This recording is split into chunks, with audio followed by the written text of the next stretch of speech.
Read, Write, Think has a bunch of interactive literacy activities that students can do online. So, as a teacher, when you get to the student interactives section, you can browse through interactives that you want your students to use. You can refine by grade level, interactive type, and so forth. So, I'm just going to choose one to model here. So, I'm going to go with the writing poetry. Okay, so if you check this interactive out, you practice with it by getting started and you decide that it's something that you want your students to use, you'll notice there's this URL here. So that is how you will direct your students to the Read, Write, Think activity. So I'm going to go ahead and copy this. And then I'm just going to email it to myself. You may have your students access things a different way, either through Canvas, Google Classroom, etc. So I'm just going to paste it in an email to myself.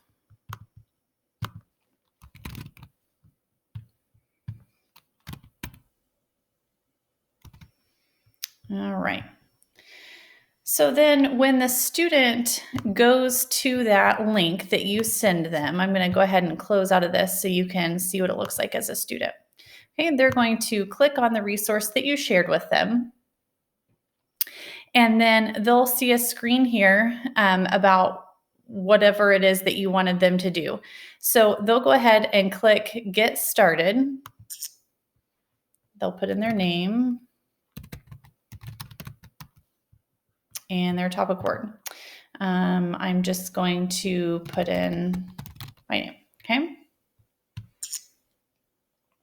All right, so then it will have them do this, these different interactive things, and then they can make their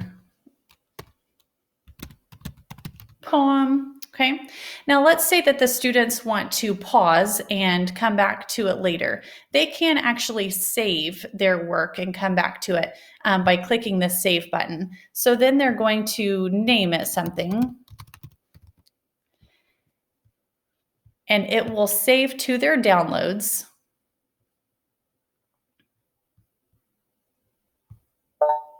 Okay, and you can access the student video too to share with them how to do all this. So I'm going to go ahead and close out of this to pretend like I'm finished for the day. And then I'm going to go back to that link.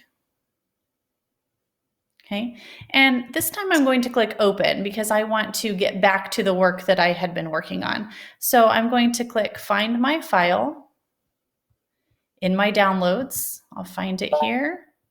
Okay, notice that it opened it and all my work is saved. Okay, so then when I'm finished and ready to submit it as a student, then I'll just click Finish. And then here are my options of what to do. So I could save this as a PDF. Okay, and when I do that, it is going to automatically go to my downloads, but I could also save this to my Google Drive if I wanted to share it with a teacher that way. So it's kind of up to you as a teacher as to how the students submit their work to you. They can email it, so they can do this and send it directly to your email. Okay, from there. Now, I think that would be a little cumbersome for the students. So probably the best bet is to just save their final and then turn it in however they typically turn in work. So if you're giving the link through Google Classroom, then they can submit it through there, or however it is that you choose to have them submit their work. But that is an example of the Read, Write, Think interactive student interactives.